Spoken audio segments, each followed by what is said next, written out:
So you enter in a room in which there has been people arguing, and you suddenly feel bad, you feel ill, you feel nervous, anxious.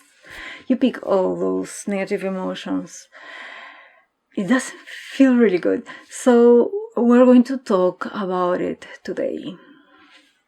If you think someone can use this video, please share it. Like, subscribe, and comment below. Or just say hi. I try to answer most of my messages, most of my comments. Have you wondered why this happens to you? It is because you have an innate ability, an amazing innate ability to feel other human beings. You're connected to all humans. You are connected to everything.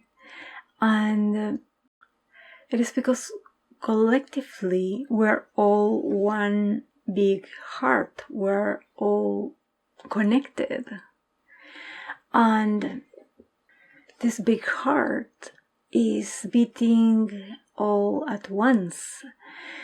And you happen to feel that amazing link, that amazing connection. Sometimes you are going to connect with energy, with lower energies, and sometimes you're going to connect to higher energies, happier energies. And that depends really on you and your focus. The more you train yourself to focus and to feel happier energies, the more you're going to start picking up these energies.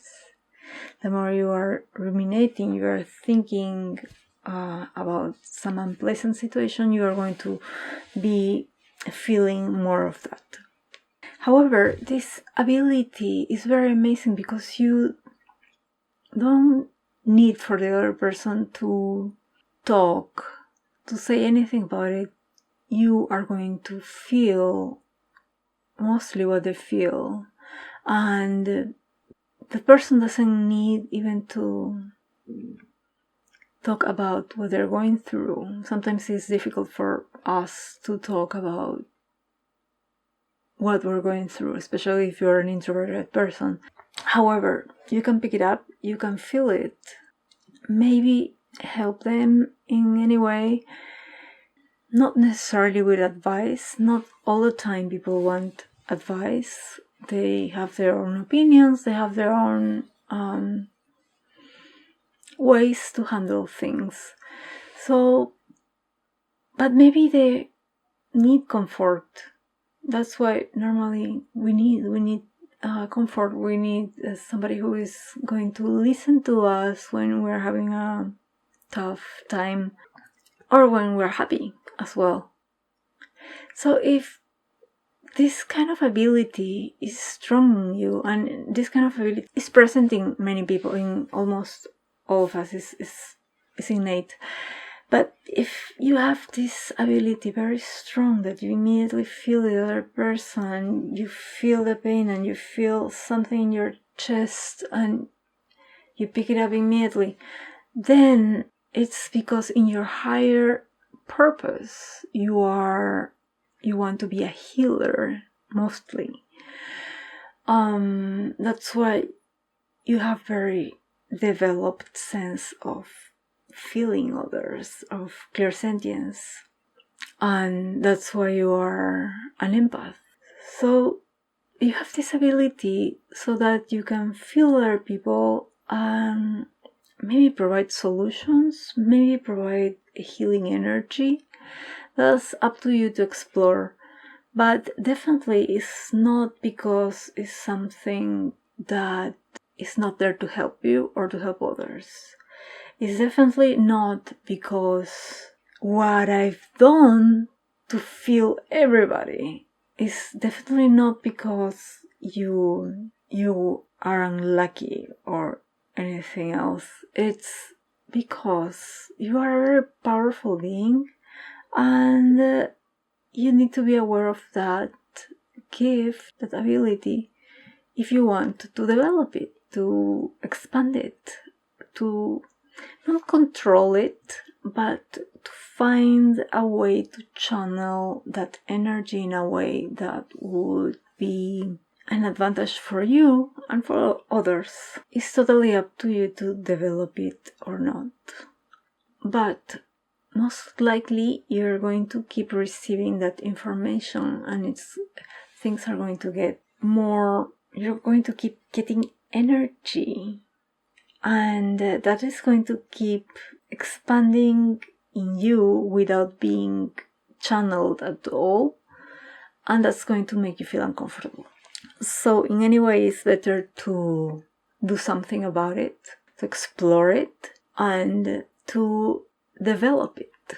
Maybe instead of wondering how to stop it, maybe think about how to deploy it in a very powerful way so that it can have a positive effect in your life and also for humanity. By doing so, you can learn how to realize when the feeling is yours, the sensation, the feeling, the emotion is yours, or when it comes from another person. That will happen only with experience.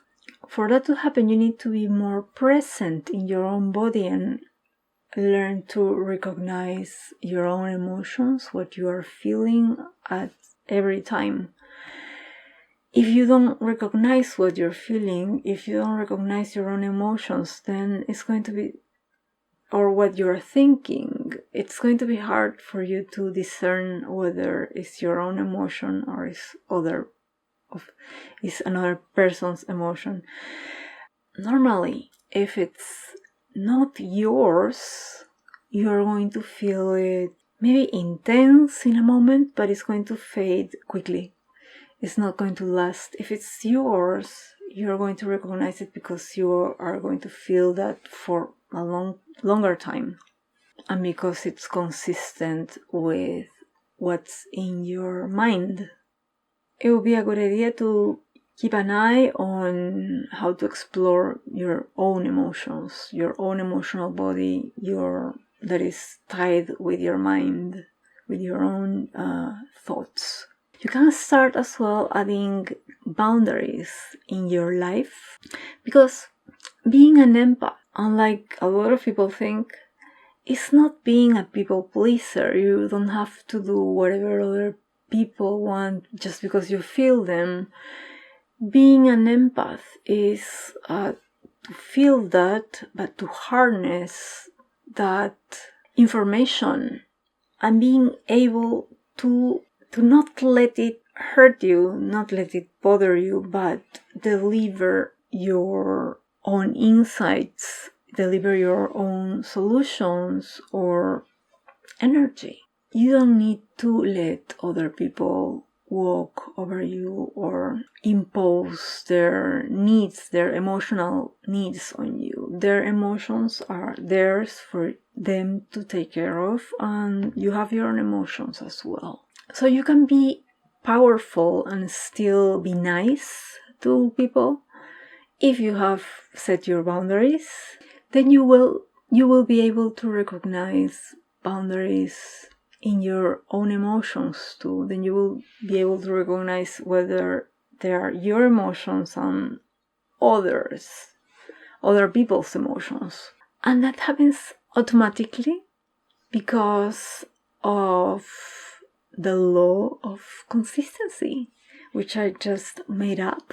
I mean, there is consistency and it works like a law, but I haven't heard of law of consistency. But yeah, maybe it's a thing. I don't know.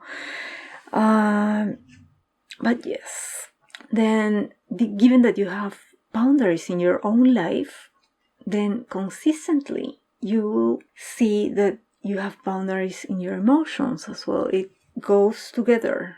It all goes together. It's not going to be inconsistent with the boundaries that you have set in every aspect of your life. In your communication, for example, if you communicate to someone, hey, you don't cross this, then automatically your emotions are going to be consistent with that. So if you set boundaries, it will follow at a multi-level, multi-aspect in your life. When you try to block emotions, not to feel them, you are going to block as well positivity and ability to connect. And it will create only pent-up energy within you, and it's not going to be healthy. It's probably going to develop in some kind of disease or anxiety, or it's just going to bother you. So I wouldn't recommend you to try to block it or try not to feel it. Just let it go. Don't hang on to it. Just let it go. It's better to flow with that emotion and just let it go. Explore your own emotions. But remember that always when you focus on a better feeling emotion, you are going to connect at that level and you are going to feel better emotions. You're going to get more of it.